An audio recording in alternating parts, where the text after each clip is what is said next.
तो hello everyone मु welcome कर मिस्टर साहू ब्लॉग को। तो सकाल सकाल फिस्ट पे मुझे बाहर जाइए गाधे पाधे चिकन बैच फिस्ट गोटे करने सांग 4 जन का चेष्टा कलु जयदेव पार्क हम। तो मुझे गाधे पाधे घर बाहर तो सौदा पत्र किणगलु सांग मैंने।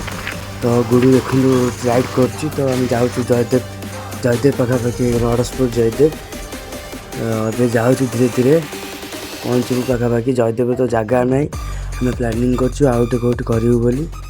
तो ये जाल फाल रेडी कर जाल भी आनु जाल ये जनक भाई चोरी कर देखो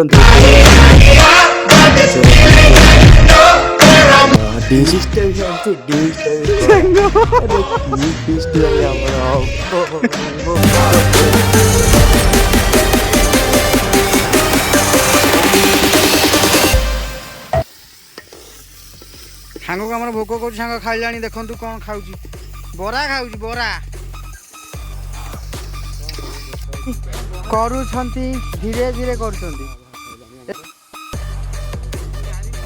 ये दही की छेना आंटी किसी जना पड़ना कौन आंटी कौट टका के जानी हसना तुम लक्षे टका हसी दियो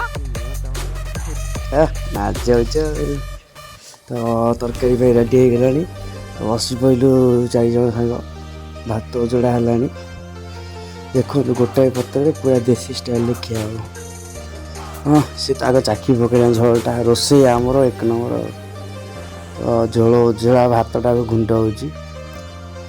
अरे झोलटा केत उजाड़ खाई भात खाई पखाड़ कर खाई ना कण को अरे उजाड़ न ये रोसे उजाड़ अरे ये हसिले कौन ये मसला पड़ा गरम मसला ये कौन कुकुर खाई देला उजाड़ खाई ये भाई ये क्या हो रहा है खाने जा रहे हूँ हम देखो तो वीडियो ले आम भिडी चलू सब जन एक चिकेन 4 जन खाईदेलु। तो देखो खाई सारा तो माजिया को रोषे पड़ो तो माजुची आम ठिया मार्च 3 जन जाक। तो कौन कर से 2 जन गपुंट तो मुझे तो ब्लॉग कर देखा कौन करी माजुची छोट छोटा भाई दुख लगुच। तो मार सारा जयदेव पार्क गलु बुलापी टे डांस हल्का फुल्का होगला। तो देखो कौन हो बना पुओ चिकू पगला होगला। तो 5टा 6टा होगला संध्या होगला। तो देखो टे मो ब्लॉगटा वीडियोटा भल लगे तो लाइक टे सब्सक्राइब टे कर दियंतु।